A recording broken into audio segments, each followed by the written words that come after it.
1 তারিখে বিয়ে হয়েছে না, এর আগের থেকেই স্যার মাঝে মাঝে আসতো যাইতো, রাত্রেও থাকতো। এরপরে তো 1 তারিখ গায়ে হলুদ হলো, বিয়ে হলো, স্যারের বাজার করার কথা ছিল, উনি নিজে বাজারে যায়নি, উনি অনলাইন অর্ডার করছে। ম্যাডামের ব্যাগের থেকেই উনি বাজারে টাকা দিছে। ম্যাডাম যতদিন ধরে এখানে, আমি ততদিন ধরে এখানে। ইলিয়াস ভাই কতদিন ধরে আসা যাওয়া করে? ম্যাডাম বললেন যে সিসিটিভি ফুটেজ তো আছে। মনে করেন 1 তারিখে বিয়ে হয়েছে না, এর আগের থেকেই স্যার মাঝে মাঝে আসতো যাইতো। আচ্ছা আচ্ছা, রাত্রেও থাকতো। এরপরে তো 1 তারিখে মনে করেন ওই যে গায়ে হলুদ হলো, বিয়ে হলো। কখনো কি দেখেছেন যে ইলিয়াস সাহেব অনেক রাত করে বাসায় আসেন, ওনার কোনো কাজ করার অভ্যাস আছে? আমি তো সেটা জানি না, কারণ আমি হচ্ছে ছোটা কাজ করি, আমি আমার কাজ করে আমি চলে যাই। আপনার বাসায় একটা বোতল দেখতে পাচ্ছি, দেখতে পাচ্ছি, আসলে এগুলো কি ইলিয়াসের? জি জি জি, হ্যাঁ, মাঝে মাঝে মনে করেন আমি আইসা এগুলো পরিষ্কার করতাম, পড়ে থাকতো, আমি আইসা ঘর ঝাড়ু দিতাম, পরিষ্কার করতাম, সব নিয়ে আমি ময়লা ডাস্টবিনে ফালাইতাম। সে কি এগুলো বাহির থেকে নিয়ে আসতো? এখন আমি জানি না, কিন্তু আমি যখন আসতাম তখন আমি আইসা এগুলো পরিষ্কার করতাম। আর ওই দিনের ঘটনাটা ক্লিয়ার শুনেন একটু।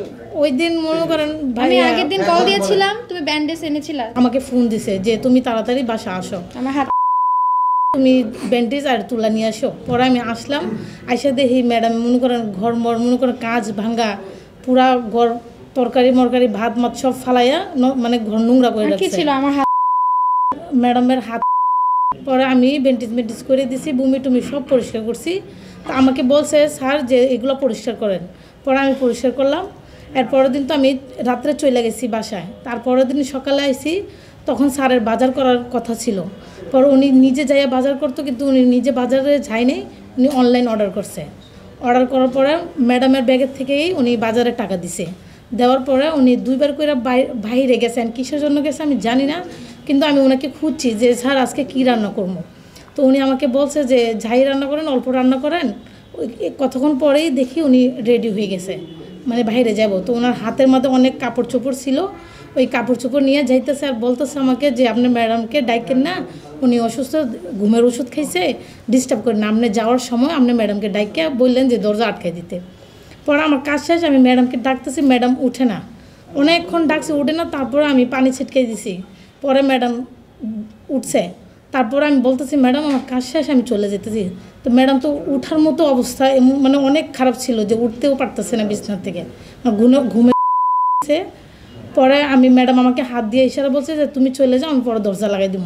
পরে আমি চলে গেছি। এরপরে আর কি হয়েছে না হয়েছে আমি কিচ্ছু জানি না। এরপরের দিন তো আবার সকালে আসলাম, আইসা কাজ করলাম, তখন ম্যাডাম বলতেছে যে এই অবস্থা। জোর করে খাওয়ানো হয়েছিল এমন কিছু?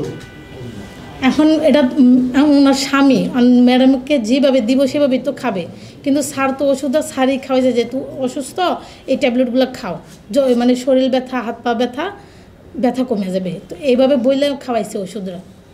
সংবাদ, ফিচার ও অনুষ্ঠানের জন্য ভিজিট করুন সংবাদ প্রকাশের ওয়েবসাইট এবং যুক্ত থাকুন ফেসবুক পেজ ও ইউটিউব চ্যানেলের সঙ্গে।